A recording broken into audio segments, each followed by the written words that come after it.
Hi, EDA folks. This week we are looking at fitting a Gaussian comparison curve, and thought I'd give you an example of that type of work.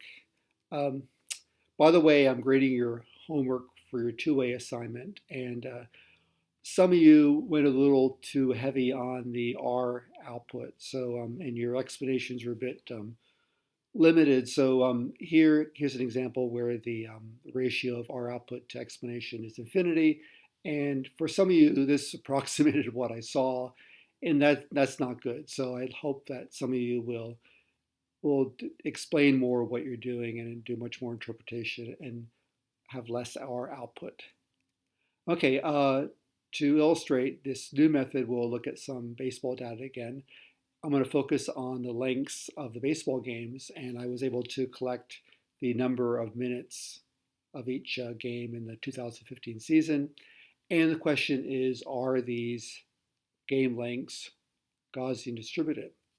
So I start off by constructing a histogram, and if you look at that, it looks pretty bell-shaped. It looks like a normal approximation might be appropriate, but I do see that there's appears to be a heavy tail, that there are some unusually long games.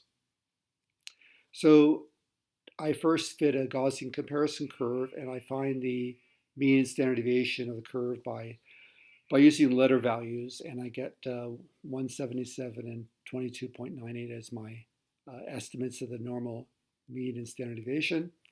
And now I can just simply use the fit Gaussian function in the Learn EDA package to actually do the computations.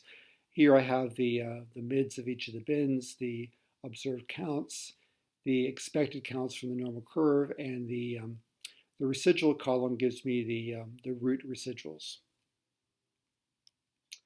Now, the focus here is to see how close the observed counts are to the expected counts.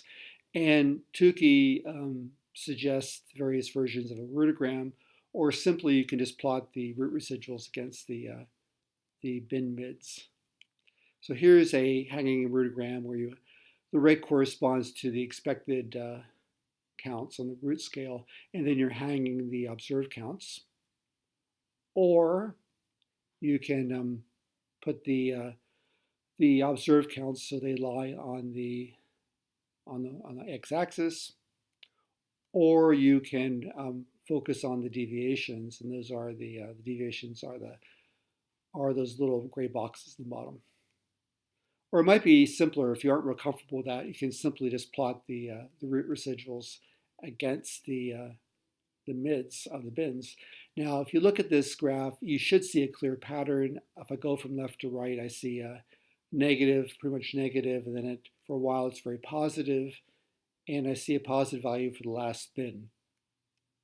So what that tells us is that we're observing fewer short games, baseball games, than you would expect with a Gaussian curve.